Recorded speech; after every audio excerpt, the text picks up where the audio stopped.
Hi guys, my name is Karen and today I'm going to be showing you how to do a postpartum assessment. Things that you want to keep in mind when you're doing your postpartum assessment is patient safety, dignity, privacy, and comfort, okay?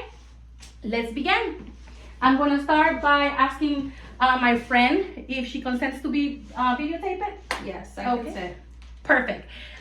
You're going to start by knocking the door. May I come in? Yes, you can come in. Thank you. You're going to introduce yourself. Hi, my name is Karen, and today I will be your nurse. I am going to be doing a postpartum assessment. May I have your name and date of birth? Chelsea Carter, July 3rd. Thank you. You will check her armrest and verify. This is going to take me about 10 to 20 minutes. Is it okay if I touch your body for the assessment purpose? Sure. Perfect. Next, you will then put your gloves on, wash your hands, of course, and then wash your hands and put your gloves on, and then you will close the curtains for privacy. Again, privacy is super important because we're going to be assessing her, okay?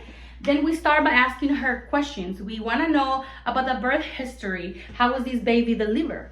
Can you please explain to me how the baby was delivered? Was it vaginally or was it like through C-section? C-section. Was there any complications? No complications. No complications? Okay, so this patient had no complications, but she did have a C-section.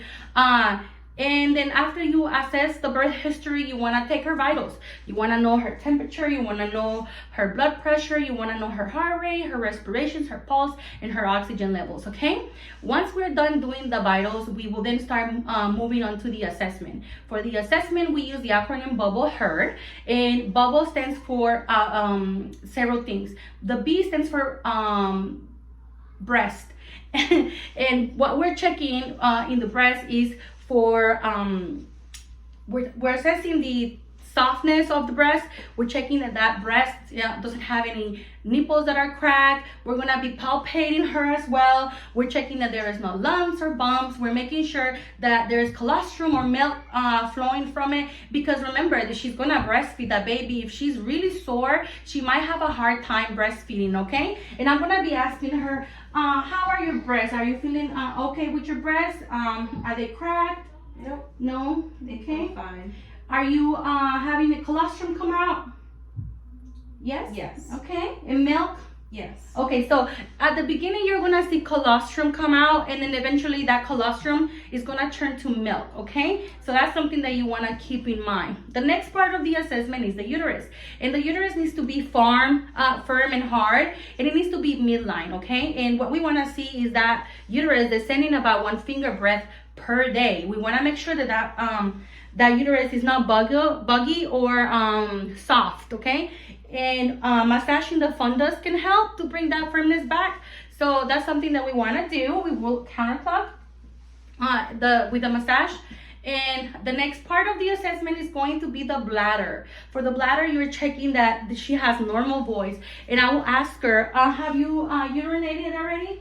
Yes. Perfect. We want to make sure that there is no distension on it, that there is no signs of infections, no foul smell going on. The next part of the assessment is going to be bowels. We want to make sure that we hear those sounds. Our patient needs to be able to be passing gas.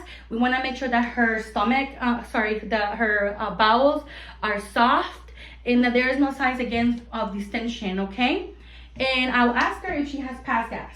Have you passed gas today? Yes. Okay, perfect. That's what we want to see. The next part of the assessment is going to be lochia or discharge. And basically this discharge is going to go from red to light color. It's called rubra, and then serosa, and then alba. And alba doesn't really get noticed much in the hospital because by then patients have already gone home. But what you want to see is a progression in this color. You don't want a mom that has rubra all the time, because there must be something going on, and that's why it's not improving. In the next part of the assessment, we're going to be assessing episiotomy, and basically that's just checking the incision. We're also looking at the perineum. We're making sure that there is no lacerations or things that might indicate that there are signs of infection. The acronym RITA helps us to assess if there is any infection. And RITA stands for redness, for erythema, for ecchymosis, for drainage, and approximation. So just keep that acronym in mind, okay, guys? The next part of the question, the assessment is gonna be Holman's, and that's just basically assessing the patient for blood clots. We're looking at her legs, and I'm going to be asking her if she feels any pain. Are you feeling any pain? No I'm pain. looking for any like swelling or any signs that can tell me that she might be having a blood clot, okay? The next part of the assessment is going to be emotional adjustment. How is this mom adjusting? And these are basically observations that we see on patients. Is the mom showing distress? Is the mom showing sadness? Baby blues can turn in postpartum depression, and that's why we want to assess the emotional adjustment. I will ask her, how are you feeling with your new baby? I feel good. Are you excited? Yes, I am. Well, he's lovely. Congratulations to you. Thank So you. again, we want to make sure that that mom is bonding. We want to make sure that the mom feels a strong bond with her baby. If we see baby blues happening, it's something that we want to notate and keep an eye for, okay? The last part of the assessment is ROGAMs, and we will be learning throughout the semester what that is. And with that being said, that will conclude our assessment. You are now done. Don't forget to do your closing statements. You will thank your patient. I thank you for letting me assess you today. Do you have any questions? No, no questions. Okay, I will forward my findings to the healthcare provider. Here is your call light. If you have any questions or you need anything, do not hesitate to call me. I'm here to help you, okay? Okay, thank you. Again, congratulations. Thank you. You will then close the curtains, put the patient at the lowest position to make sure that she's safe. Close the curtains for privacy. You will take your gloves off, wash your hands, and don't forget to document. This is the most important part of your assessment.